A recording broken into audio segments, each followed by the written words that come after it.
exciting. All right, revelations about spying, privacy, and our federal government have led to all kinds of questions in the last week about who's watching our online activity. In this week's Compute This, some perspective and tools you can use to keep calls and text messages private. Yeah, this is going to be enlightening. Thor Schrock owns Schrock Innovations. Good morning, Thor. Hey, Good morning, good to have you guys. here Let's on talk this about this. It's subject. kind of a serious there's a lot to topic talk here. about. So exactly what was revealed over the last week about what the government collects in terms of data? Let's rewind to the beginning of the week. Last week, we found out that Verizon subscribers, every telephone call you make, every telephone call you receive, and the location and duration of those calls is permanently, for the rest of your life, forget the rest of your life, for the rest of eternity, recorded by the NSA in a database, and they call it metadata.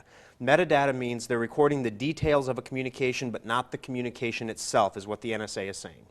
There is some debate as to whether or not that is accurate or not. You don't need a giant Google, literally there's a data center that the government over the last decade built in Utah that is the equivalent of most of Google's data centers combined.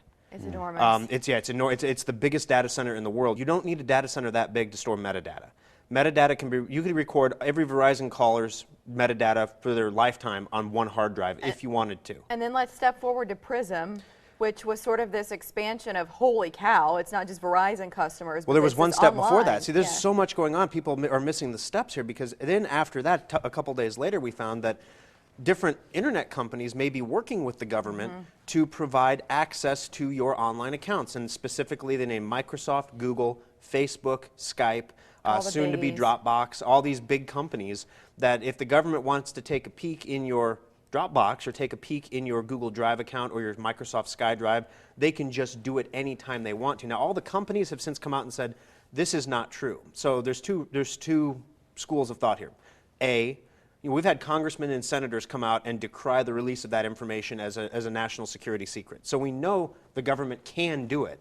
So either A, the companies are lying because they don't want to get sued for violating their terms of use with their customers and have customers flee their companies, or B, the government is just stealing the data from those companies through a backdoor that the company doesn't know about. Yeah. That's the case. That's illegal. Yeah, so what does all of this mean to us, I guess? What does it mean to the average person in Omaha, Nebraska? The biggest one is the one you mentioned, PRISM. The PRISM program is a prism, like a prism that you'd shine light through, not prison. Yeah. But the PRISM program is a program by which the government can monitor all internet traffic that goes through major internet service providers and record that traffic. So for the last decade, every single web page you have looked at, every single email you have sent or received, every text message or every instant message you've sent or received, every illegal song you've downloaded, all this stuff, every page you've looked at with your grandmother, should she have been sitting beside you, you probably would not have looked at. All that information has been permanently recorded and stored by the NSA according to the people who are coming forward about PRISM. And how do they do that? They monitor the internet backbone. So you can't even go to a smaller company like Future Technologies or something because they work off the Cox backbone. Well, and they say they're not looking at us as U.S. citizens, that they're doing it for terrorists and trying to use this as a tool to prevent attacks. It's exactly what they're saying. But here's the trick. The government is saying to prevent a terrorist attack, we can't wait until we have a suspect coming in and then get a search warrant, which would be standard operating procedure.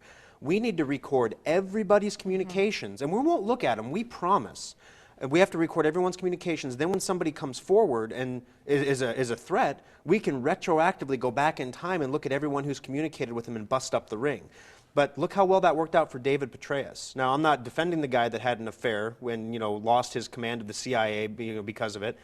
How did that come out? It was a leak. Some people believe a government leak, because David Petraeus, the whistleblowers are saying David Petraeus didn't like what was going on with Benghazi. There was some impropriety in the government's reports of the events that happened, and he was going to blow the whistle on it. And turns out all of a sudden somebody retroactively looked through his emails and found an affair. Now, if you think that you don't do anything wrong, I'm not having an affair, I don't look at pornography, I don't download things illegally, I use my computer for internet, email, word processing, that's it. Every single communication you have is recorded. Let's just, for mental exercise, let's step back 50 years in time. So everybody right now who's 20 years old, 50 years ago, the things that people said in everyday conversation today would be almost criminally politically incorrect. Now imagine 50 years into the future, everything you've ever said is recorded. Right. Someone has a problem in the government with you, they can go back in time and look at everything. Better yet, your grandfather was one of these Tea Party patriot guys. Your father is a libertarian. Therefore, your 6-year-old son is probably going to be as well. We should probably keep an eye on that kid. So, I mean, this is something that, as time goes on, it's hard to say. How do you yeah. unroll this? Because any politician that Yeah. wants to undo it, You could can't just put, dig you into can't his put past and come up toothpaste with a back reason. in the tube, which everybody's saying. I want to make sure we're talking about some tools here. Is that where you were going? Yeah, go ahead. Yeah, so that our viewers know some of the Were things. you going somewhere? Well, Oh, go ahead. We have about a minute, Okay. and I just want you to quickly run through some of these things that All if right. our viewers are curious about what they can do to keep phone calls, text messages truly secure, what All are right, those if you want to, options? you kids get the Spy Gear stuff with their Happy Meal. If you want to feel like a Mm-hmm. Spy Gear computer user, caveat: nothing is impervious to the government. So this is not going to protect you from your own government. But there are some things you can do. The first one, for example, is a program called Text Secure for Android. What this does is you install it on your phone, your wife, your kids install it on their phones. It takes the place of your normal text messaging program, and it looks just like it. You won't even know the difference. But it actually encrypts the text messages, then sends them, and decrypts them on the destination phone. So as it goes through your carrier, whether it's Verizon or Sprint, I assume it'll come to light that they're all being monitored.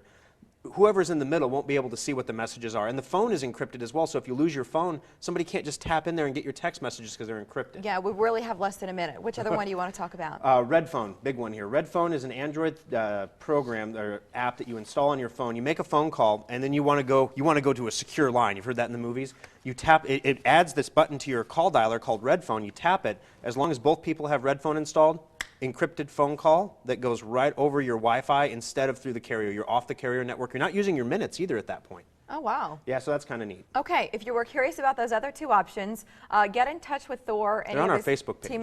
Thank you very much. Yep. So you'll search Schrock Innovations on Facebook or for the website and more location information at SchrockInnovations.com. Man alive, we could talk forever about I was going to this. bring a tinfoil hat with me today, but I thought that would probably send the wrong message. Thank you, Thor. Thanks, We guys. appreciate all the info today.